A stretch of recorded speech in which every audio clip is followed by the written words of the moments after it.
Mort suspecte. Affaire JFK. Balle magique et bourbier conspirationniste. Quand un assassinat change une société à jamais. Épisode 2. Qui veut la peau de Kennedy?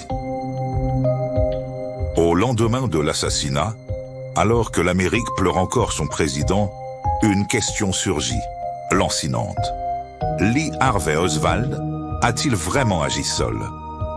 Plus de 60 ans après les faits, cette question continue de hanter l'imaginaire américain.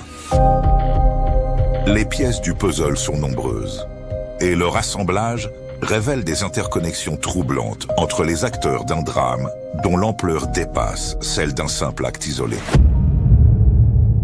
Depuis le fiasco de la baie des Cochons en avril 1961, les relations entre Kennedy et la CIA sont explosives. Cette opération visant à renverser Castro, planifiée sous Eisenhower, a tourné au désastre. Kennedy, aux affaires depuis seulement 3 mois et volontairement mal informé par la CIA, refuse d'engager l'aviation américaine pour soutenir les exilés cubains qui ont débarqué sur la plage de la baie des Cochons. Seuls et sans soutien, ils sont anéantis ou faits prisonniers. Humilié par cet échec, Kennedy limoge Allen Dulles, le directeur de la CIA, et ses adjoints Charles Cabell et Richard Bissell. « Je veux réduire la CIA en cendres et les disperser aux 4 vents », aurait-il déclaré dans un accès de colère. La CIA ne lui pardonnera jamais cette trahison. Mais la connexion CIA-Oswald va bien au-delà d'une simple rancune institutionnelle. Les documents déclassifiés révèlent que l'agence suivait Oswald depuis son retour du RSS. Plus troublant encore est le rôle de George de Mohrenschildt, aristocrate russe naturalisé américain qui devient mystérieusement l'ami d'Oswald à Dallas. Ce mentor improbable, au lien avéré avec la CIA, guidera Oswald pendant des mois. Coïncidence sinistre. Le 29 mars 1977, jour où il doit témoigner devant le House Select Committee on Assassination, Mohrenschildt se suicide d'une balle dans la tête. Quel dommage, il y a vraiment des suicides qui arrivent à point nommé.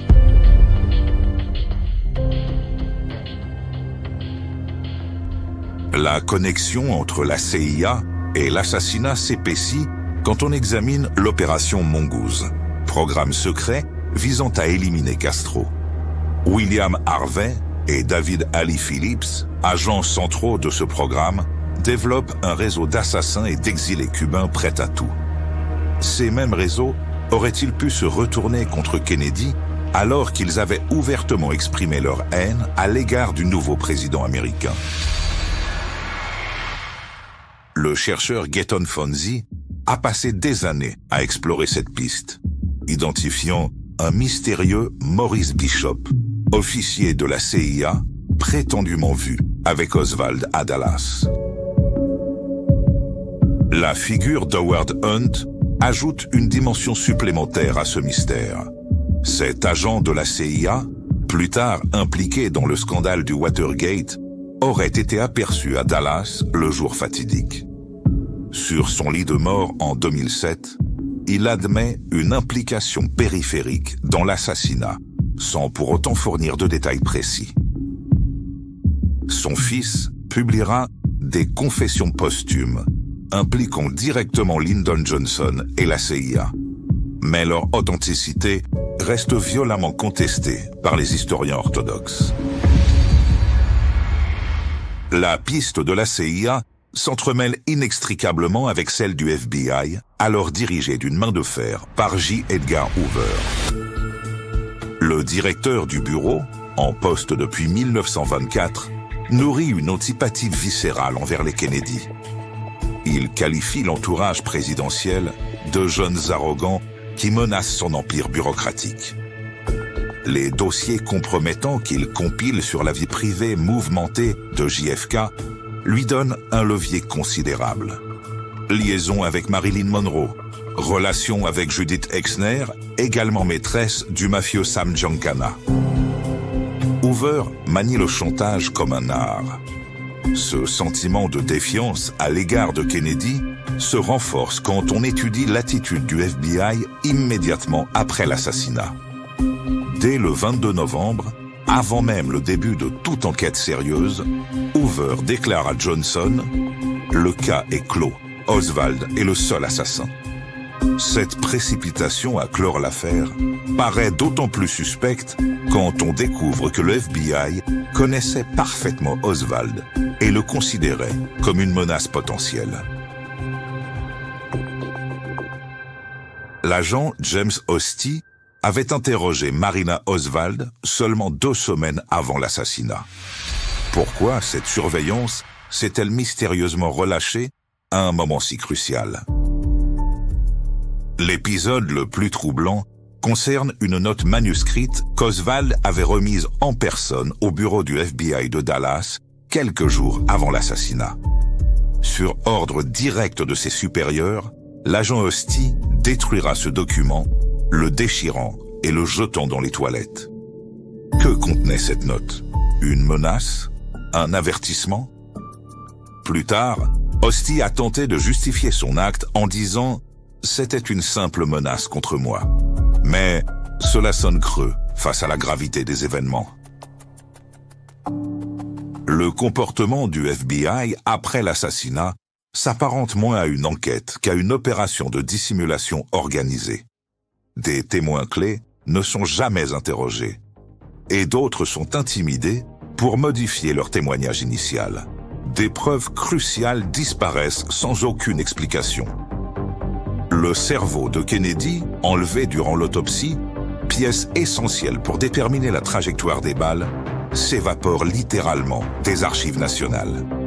Ces manœuvres d'obstruction pousseront le House Select Committee on Assassination à conclure en 1979 à une probable conspiration, contredisant frontalement le rapport Warren. La connexion entre FBI et CIA, 2 agences pourtant rivales, prend une dimension nouvelle quand on examine les figures opérant aux marges des 2 institutions. Guy Bannister, ancien agent du FBI devenu activiste anticastriste à la Nouvelle-Orléans, rencontre à de nombreuses reprises Oswald durant l'été 1963. C'est depuis le même immeuble, d'où sont situés les bureaux de Bannister, qu'Oswald distribue des tracts pro-castristes pour le Fair Play for Cuba Committee, une couverture grossière qui intrigue les enquêteurs. Jim Garrison, procureur de la Nouvelle-Orléans, rendu célèbre par les films d'Oliver Stone, consacrera sa vie à démêler ces connexions troublantes. Est-ce que Bannister, connu pour être lié à un réseau paramilitaire anticastriste, aurait manipulé Oswald? Si la CIA et le FBI avaient leur raison de vouloir la fin de Kennedy, la mafia américaine nourrissait une haine bien plus personnelle et immédiate. Robert Kennedy, frère du président et ministre de la Justice, menait une guerre sans merci contre le crime organisé, multipliant les poursuites judiciaires et les mises sur écoute. Pour les parrains de la mafia, c'était une question de survie. L'ironie de cette vendetta tient au fait que le père de JFK, Joseph Kennedy, avait entretenu des liens étroits avec la mafia pendant la Prohibition, notamment via Frank Sinatra, qui servait d'intermédiaire. Les fils Kennedy paieraient-ils donc pour la trahison du père? Cette hypothèse gagne en substance quand on examine le parcours de Carlos Marcello, parrain tout-puissant de la Nouvelle-Orléans. En 1961, Robert Kennedy fait expulser illégalement Marcello vers le Guatemala, sans procès, ni aucune possibilité de recours. L'humiliation est totale.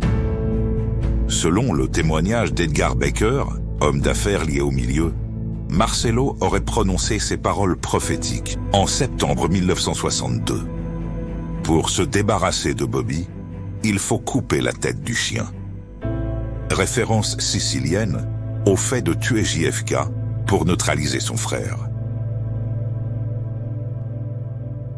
La piste mafieuse se renforce encore quand on apprend que Santo Traficante, ex-parrain de Cuba et parrain de Floride, aurait déclaré devant témoins « Kennedy ne finira pas son mandat. Il va être touché ». Mais c'est peut-être Sam Giancana, le boss de Chicago, qui incarne le mieux la relation toxique entre les Kennedy et la mafia.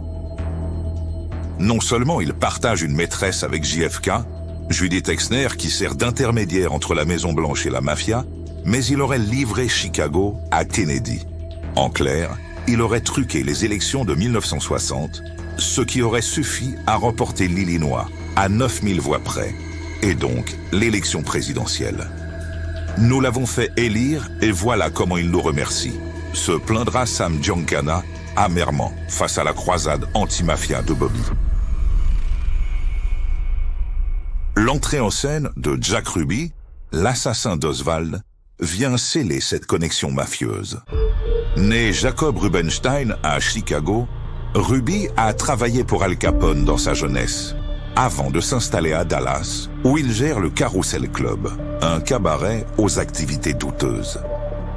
Ruby entretient également des liens avec Joseph Civello, représentant local de l'Empire Marcello. Le matin du 24 novembre, quand il abat Oswald, Ruby a sur lui 7000 $ en cash, une somme considérable en 1963. Mais d'où vient cet argent? Ruby affirmera avoir agi par patriotisme pour épargner à Jackie Kennedy l'épreuve d'un procès. Mais son comportement erratique et son cancer foudroyant en prison alimenteront les spéculations.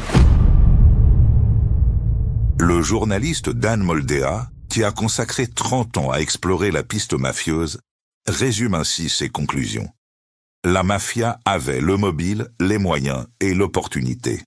Marcello, Trafficante et Sam Giancana ont conspiré pour éliminer Kennedy, utilisant leurs contacts dans les milieux anticastristes pour manipuler Oswald, le bouc émissaire parfait.